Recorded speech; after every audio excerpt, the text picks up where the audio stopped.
S, ಇನ್ನೊಂದು ಹುಡುಗಿ ಈಗ. ನಮಸ್ತೆ ಸರ್, ನಾನು ಪ್ರಾಪ್ತಿ ಜಿಪಿ ಸಾಕ್ಷಿ ಪ್ರಾಪ್ತಿ. ಓದ್ತಿದ್ದೀನಿ. ಸೊ ನನಗೆ ಅಕಾಡೆಮಿಕ್ ಇಯರ್ ಇಂದನೂ ನಾನು ಚೆನ್ನಾಗಿ ಪ್ರಿಪರೇಷನ್ ಮಾಡ್ಕೊಂಡು ಬಂದಿದ್ದೀನಿ. ಬಟ್ ಎಕ್ಸಾಮ್ ಅಲ್ಲಿ ಹೋಗ್ಬೇಕಾದ್ರೆ ನನಗೆ 50% ಪ್ಯಾನಿಕ್ ಆಗಿ ಹೋಗ್ಬಿಟ್ಟಿರ್ತೀನಿ. ಆಮೇಲೆ ಕ್ವಶನ್ ಪೇಪರ್ ಕೊಟ್ಟಾಗ ಕೂಡ ಕಾನ್ಫಿಡೆನ್ಸ್ ಲೆವೆಲ್ ಸ್ವಲ್ಪ ಕಮ್ಮಿ ಡೌನ್ ಆಗ್ತಾ ಇರ್ತದೆ. ನಿಮ್ಮ ಹತ್ರ ಏನಾದ್ರು ಸಜೆಷನ್ ಇದ್ರೆ ಪ್ಲೀಸ್ ಸಜೆಸ್ಟ್ ಮಾಡಿ ಸರ್. ನಮಸ್ತೆ ಸರ್, ನಾನು ಪ್ರಾಪ್ತಿ ಜಿಪಿ. ಮಾನ್ವಿತಾನ ಸಮಸ್ಯೆನೇ ನಿಂದು ಇದೆ ಅಮ್ಮ, ಭಾಳ ಜಾಸ್ತಿ ಡಿಫ್ರೆನ್ಸ್ ಇಲ್ಲ. ಹೌದು, ಒಂದು ಟೈಮ್ ಇದ್ರೆ ಒಂದು ಸಣ್ಣ ಕತೆ ಹೇಳ್ಬಿಡ್ಬೋದ ನಾನು? ಹೇಳಬೇಕು. ಭಾಳ ಚೆನ್ನಾಗಿರೋ ಕತೆ ಅದು, ಮಕ್ಕಳಿಗೆ ಗೊತ್ತಾಗಬೇಕು. ಅದಿದ್ದು ತಲೆಯಲ್ಲಿ ಕತೆ ಉಳ್ಕೊಂಬಿಟ್ರೆ ಉಳ್ಕೊಂಬಿಡುತ್ತೆ. ಹೌದು. ಚೀನಾ ದೇಶದಲ್ಲಿ ಒಬ್ಬ ತರುಣ ಇದ್ದ, ಬಿಲ್ಲುಗಾರ. ಅವನು ಪ್ರಸಿದ್ಧ ಬಿಲ್ಲುಗಾರ. ಗುರಿ ಮಿಸ್ಸೇ ಆಗ್ತಿರ್ಲಿಲ್ಲ, ಅಷ್ಟು ಚೆನ್ನಾಗಿತ್ತು ಅವನು.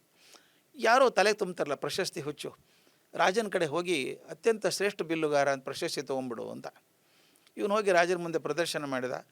ರಾಜನ ಖುಷಿ ಆಯಿತು. ನನ್ನ ಬಿಲ್ ಪ್ರಶಸ್ತಿ ಕೊಡಿ ಅಂತಂದ, ನಮ್ಮ ರಾಷ್ಟ್ರದ ಅತ್ಯಂತ ಶ್ರೇಷ್ಠ ಬಿಲ್ಲುಗಾರ ಅಂತ. ರಾಜ ಕೊಡೋಕೆ ರೆಡಿ ಇದ್ದ. ಅದ್ರ ಮಂತ್ರಿ ಬುದ್ಧಿವಂತರಿರ್ತಾರೆ ಅವರು, ಹಂಗೆ ಕೊಡಬೇಡಿ ಸರ್, ನಮ್ಗೆ ಗೊತ್ತಿಲ್ಲ ಬಿಲ್ಲು ಅಂದರೆ ಏನು ಗೊತ್ತಿಲ್ಲ, ಎಕ್ಸ್ಪರ್ಟ್ ಕಡೆಯಿಂದ ತೊಗೊಂಬರಲಿ ಸಿಗ್ನೇಚರ್. ಇವನು ನಮ್ಮ ಹಿಂದೆ ಒಬ್ಬ ಭಾಳ ದೊಡ್ಡ ಬಿಲ್ಲುಗಾರ ಇದ್ದ, ಈಗ ಅವನು ಕಾಡಲ್ಲಿದ್ದಾನೆ, ಕಾಡಿಗೆ ಹೋಗ್ಬಿಟ್ಟಿದ್ದಾನೆ, ಅವನ ಕಡೆಯಿಂದ ಬರ್ಸ್ಕೊಂಬರಲಿ, ಇವನು ಕೊಟ್ಬಿಡೋಣ ಅಂತ. ಇವನಂದ ಅದು ಯಾವ ಮುದುಕನೋ ಏನೋ ಕಾಡಲ್ಲಿ ಕೂತಿದ್ದಾನೆ, ಅವನ ಕಡೆ ಏನು ತರೋದು ಅಂತ ಹೋದ. ನಿರ್ವಾಹ ಇಲ್ಲಲ್ಲ, ಪ್ರಶಸ್ತಿ ಬೇಕಲ್ಲ ಇವನಿಗೆ. ಹೋದ, ಹುಡುಕಿ ಹೋದರೆ ಒಳಗಡೆ ಒಬ್ಬ ಇದ್ದಾನೆ ಮುದುಕ, ತುಂಬ ಮುದುಕ, ಒಂದು ಗುಡಿಸಲೇ ಇದ್ದಾನೆ. ಇವ್ನು ಹೋಗಿ ಹೇಳ್ಕೊಂಡು ಹೆಂಗಿದೆ ಅಂತ. ಹೌದಾ, ನೀ ಬಿಲ್ಲುಗಾರೇನೋ ಅಂತ ಕೇಳಿದ. ಹೌದು. ಬಣ್ಣ ಬಿಲ್ ಎಲ್ಲಿದೆ ನಿಂದು ತೋರಿಸ್ತಾ. ಇಸ್ಕೊಂಬಿಟ್ಟ ಆ ಮುದುಕ. ಒಳಗೆ ಹೋಗಿ ಕಪಾಟಲ್ಲಿ ಹಾಕಿ ಕೀಲಿ ಹಾಕಿ ಬಾ ನನ್ನ ಜೊತೆಗೆ ಅಂದ. ಎಲ್ಲಿ? ಮರಕ್ಕೆ ನೀರು ಹಾಕ್ಬೇಕು ಬಾ ನಾನು. ಅವ್ನ ಕೆಲಸ ಅದೇ, ಮರ ಹಚ್ಚೋದು ನೀರು ಹಾಕೋದು ಕಾಡಲ್ಲಿ. ಇವನಂದ ಅದಕ್ಕೆ ಬಂದಿಲ್ಲಪ್ಪ ನಾನು ಅಂದ. ನೀವು ಕೆಲಸ ಮಾಡೋದು ವಾರ ಆಮೇಲೆ ನೋಡ್ತೀರಿ ಅಂದ. ಭಾನುವಾರ ಬಂತು. ಇವನೇ ನೆನಪು ಮಾಡಿದ, ಸ್ವಾಮಿ ನನ್ನ ಬಿಲ್ಲು ಬಾಣ ಏನಾಯ್ತು? ಹೌದಲ್ಲ, ಅದಕ್ಕೆ ಬಂದಿದ್ದೆಲ್ಲ ನೀನು ಬಾ ತಗೋ ಬಿಲ್ ತಗೋ. ಅಲ್ಲೊಂದು ಗಿಡದ ಕಾಂಡದ ಮೇಲೆ ಒಂದು ಗುರ್ತು ಹಾಕಿದ, ಕರಿ ಮಸಿ ಹಚ್ಚಿದ. ಅಲ್ಲಿಂದ 100 ಮೀಟ್ರ್ ದೂರ ನಿಲ್ಲಿಸಿದ ಇವನ. ಇಲ್ಲಿಂದ ಹೊಡಿಬೇಕಾದ್ರೆ ಹೊಡಿತೀಯ ಅಂದ. ಆರಾಮ್ ಹೊಡಿತೀನಿ ಅಂತ, ಅದು ಗೊತ್ತಿತ್ತು ಅವನು. ಹೊಡಿ ಅಂತ ಅದ. ಅವನು ಬಾಣ ಹೂಡಿ ಹೆದೆ ಏರಿಸಿ ಇನ್ನೇನು ಬಾಣ ಬಿಡೋ ಹೊತ್ತಿಗೆ ಆ ಮುದುಕಕ್ಕೆ ಹೋಗಿದ. ಏಯ್ ಗುರಿ ತಪ್ತು ಬಿಡು ಗುರಿ ತಪ್ತು. ಮತ್ತು ಬಾಣ ಬಿಲ್ಲು ಕಸ್ಕೊಂಡ ಕಪಾಟಲ್ಲಿ ಹಾಕಿದ, ಮತ್ತು ನೀರು ಹಾಕ್ಬಾ ಗಿಡಕ್ಕೆ ಅಂದ. ಇವರಂದ ನಾನು ಬಾಣನೇ ಬಿಟ್ಟಿಲ್ಲ, ಗುರಿ ಹೆಂಗೆ ತಪ್ತು ನಂದು. 3 ವಾರ ಹೆಂಗೆ ಆಯಿತು. ಇವ್ನು ತಲೆ ಕೆಟ್ಟು ಹೋಯ್ತು. ಈ ಮುದುಕನಿಗೆ ಬಾಣ ಬಿಡೋಕೆ ಬರಲ್ಲ ಅನಿಸುತ್ತೆ. ಸುಮ್ಮನೆ ನಾನು ಹೇಳ್ತಾನೆ, ನಿಮಗೆ ಬರುತ್ತೇನ್ರಿ ಬಾಣ ಹೊಡಿಯೋದಕ್ಕೆ ಅಂತ ಕೇಳ್ದ. ಬರ್ತಿತ್ತು ಒಂದು ಸಲ, ಏನು ನಾನು ಬಾಣ ಮುಟ್ಟಿಲ್ಲ ಅಂದ. ಕೊಡು ನಾನು ತೋರಿಸ್ತೀನಿ ಅಂದ. ಇವನೇನು ಗೆರೆ ಹಾಕಿದ್ದ ಅಲ್ಲಿಂದ 100 ಮೀಟ್ರ್ ಹಿಂದೆ ಹೋದ ಅವನು. ಅಲ್ಲಿ ಮಾಡಿ ಎಷ್ಟು ಬಾಣ ಇದೆ ನಿನ್ನ ಕಡೆ ಅಂದ.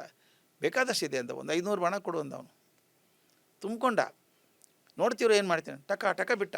ಮೊದಲೇ ಬಾಣ ಕರೆಕ್ಟ್ ಗುರಿಗೆ ಹೋಯ್ತು, ಎರಡನೇದು ಅದ್ರ ಹಿಂದೆ ಹೋಯ್ತು. ಹಿಂಗೆ ಪೂರ್ತಿ ಬಾಣದ ಲೈನೇ ಆಗ್ಬಿಡುತ್ತೆ ಇಲ್ಲಿ ತನಕನು. ಇವನು ಬಾಯಿ ತಕ್ಕೊಂಡು ನೋಡ್ತಾನೆ ಇದ್ದ. ಕಾಲು ಹಿಡ್ಕೊಂಬಿಟ್ಟ.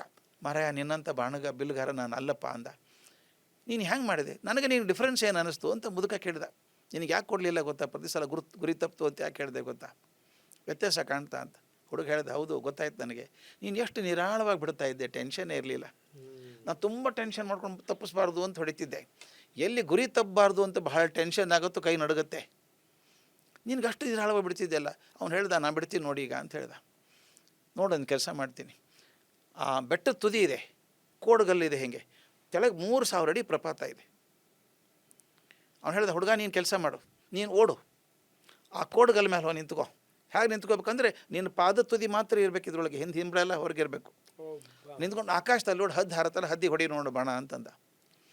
ಇವು ನೋಡಿ ಹೋದ. ಮುಂದೆ ಬರ್ರಂತ ಗಾಳಿ ಬರ್ತಾಯಿತ್ತು, ಎದೆ ಹೊಡಿತು. ಆಗೋಲ್ಲ ನನಗೆ ಅಂತ ಬಂದ ಅವನು. ಮುಂದಕ್ಕೆ ಏನು ಮಾಡಿದೆ ಗೊತ್ತಾ? ಸರ್ರಂತ ಓಡ್ದ. ಓಡಿ ಆ ಬೆಟ್ಟದ ತುದಿಗೆ ಹೋದ. ನಿಂತ್ಕೊಂಡ ತುದಿಗೆ, ಬೆರಳು ನಿಂತ್ಕೊಂಡು ಹಿಂಬಳೆಲ್ಲ ಹಿಂದೆ ಇತ್ತು. ಇವನು ಕೂಕ್ಕೊಂಡು, ಹುಡುಗ ಬಾಣ ಬಿಲ್ಲ ಒಯ್ದಿಲ್ಲಲ್ಲ ನೀನು ಅಂದ. ಬೇಕಿಲ್ಲ ಅಂದ. ದುರ್ಗೊಟ್ಕೊಂಡು ಹಿಂಗೆ ಪಕ್ಷಿ ನೋಡಿದ, ಪಕ್ಷಿ ತಟ್ಟು ಬಿದ್ದು ಪತ್ತೆ ಬಿತ್ತು. ಅವ್ನು ಹೇಳ್ತಾನೆ, ನೋಡಪ್ಪ ನೀನು ಬಾಣ ಬಿಲ್ಲು ಗೆಲ್ಲಬೇಕಾಗಿಲ್ಲ, ನಿನ್ನ ಮನಸ್ಸು ಗೆಲ್ಲಬೇಕು ಮೊದಲು ನೀನು, ಆಮೇಲೆ ಬಾಣ ಬಿಲ್ಲು. ಉಪಕರಣಗಳು ಹೊರಗಿಂದು, ಒಳಗಿನ ಉಪಕರಣ ಇದೆಯಲ್ಲ ಅದನ್ನು ಶಾರ್ಪಾಗಿಟ್ಕೋ. ಅದನ್ನು ಮಕ್ಕಳಿಗೆ ಹೇಳಬೇಕೀಗ. ನೀವು ಹೊರಗಿಂದು ಅದೆಲ್ಲ ತಲೆ ಕೆಡಿಸ್ಕೋಬೇಡಿ, ಅವರು ಓದ್ತಾರೆ, ಕಷ್ಟಪಡ್ತಾರೆ. ನೀವು ಪ್ರಿಪೇರ್ ಆಗಿ ಹೋಗಿ, ಮನಸ್ಸನ್ನು ಹಗರಾಗಿ ಇಟ್ಕೊಳ್ಳಿ. ಮತ್ತು ಇನ್ನೊಂದು ಇಟ್ಕೋಬೇಕು, ಓದಿದ್ದೀನಿ ನಾನು ವಿಷಯ, ಓದಿದ ಅರ್ಥ ಆಗಿದೆ. ನಮ್ಮ ಪರೀಕ್ಷೆಗಳು ಎಷ್ಟು ಚೆನ್ನಾಗಿದ್ದಾವೆ ಅಂದರೆ, ನಿಮ್ಮ ಟೆಕ್ಸ್ಟ್ ಬುಕ್ ಬಿಟ್ಟು ಇನ್ನೇನೂ ಕೇಳಲ್ಲ ಅವರು.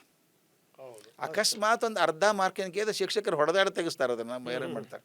ಆದ್ದರಿಂದ ಚಿಂತೆ ಬೇಡ, ಇರೋದೇ ಎಷ್ಟು ಪುಸ್ತಕ, ಅಷ್ಟು ಚೆನ್ನಾಗಿ ಓದ್ಕೊಂಡ್ರೆ ಏನು ತೊಂದರೆ ಇದೆ ನನಗೆ, ಹೊರಗಿಂದ ಬರಲ್ಲಲ್ಲ. ಆದ್ದರಿಂದ ಮನಸ್ಸನ್ನು ತಯಾರು ಮಾಡ್ಕೋಬೇಕು. ನಾನು ಓದಿದ್ದೀನಿ, and I know what I know, therefore I don't have to worry. ಈ ಮನಸ್ಥಿತಿಯಲ್ಲಿ ಹೋಗಬೇಕು. ಎಂಥ ಅದ್ಭುತವಾದ ನಾನು ರಕ್ಷಾ, ನಾನು ಸಂಜೀವ ಹೊನ್ನಮ್ಮ ಸ್ಮಾರಕ ಬಾಲಕಿಯರ ಕರ್ನಾಟಕ ಪಬ್ಲಿಕ್ ಶಾಲೆ ಹಳೆನಗರ ಭದ್ರಾವತಿಯಲ್ಲಿ 10ನೇ ತರಗತಿಯಲ್ಲಿ ಓದುತ್ತಿದ್ದೇನೆ.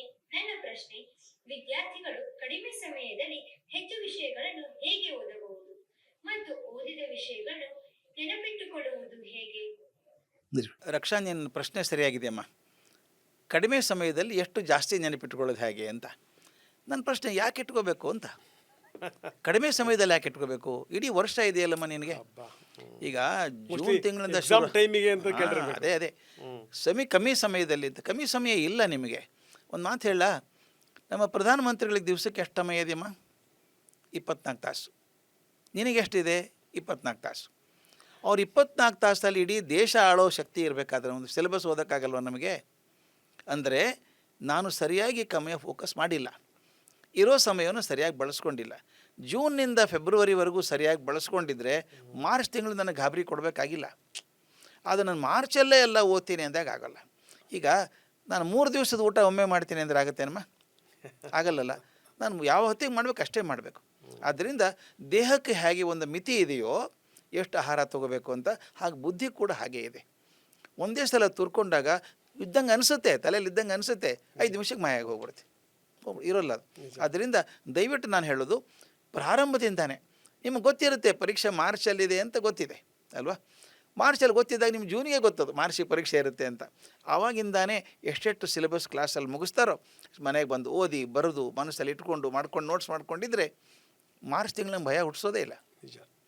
ಅದರಿಂದ ಯಾವುದನ್ನು ಯಾವಾಗ ಮಾಡಬೇಕು ಆವಾಗೇ ಮಾಡಬೇಕಮ್ಮ. ಈಗ ಟ್ರೈನಿಗೆ ಹೋಗಬೇಕು, ನಾನು 10 ತಾಸು ಮೊದಲು ಹೋದರೆ ಪ್ರಯೋಜನ ಇಲ್ಲ, ಟ್ರೈನ್ ಹೋದ್ಮೇಲೆ ಹೋದರೂ ಪ್ರಯೋಜನ ಇಲ್ಲ. ಟ್ರೈನ್ ಹೋಗೋದಕ್ಕಿಂತ ಮೊದಲು ಅಲ್ಲಿ ಇರಬೇಕು ನಾನು. ಹಾಗೆ ನಿಮ್ಮ ಪರೀಕ್ಷಾ ಅನ್ನೋ ಟ್ರೈನ್ ಬರೋದಕ್ಕಿಂತ ಮೊದಲು ನೀವು ಸಿದ್ಧವಾಗಿರ್ಬೇಕು, ಬ್ಯಾಗ್ ಹಿಡ್ಕೊಂಡು. ಎಂಥ ಮಾತಿದು.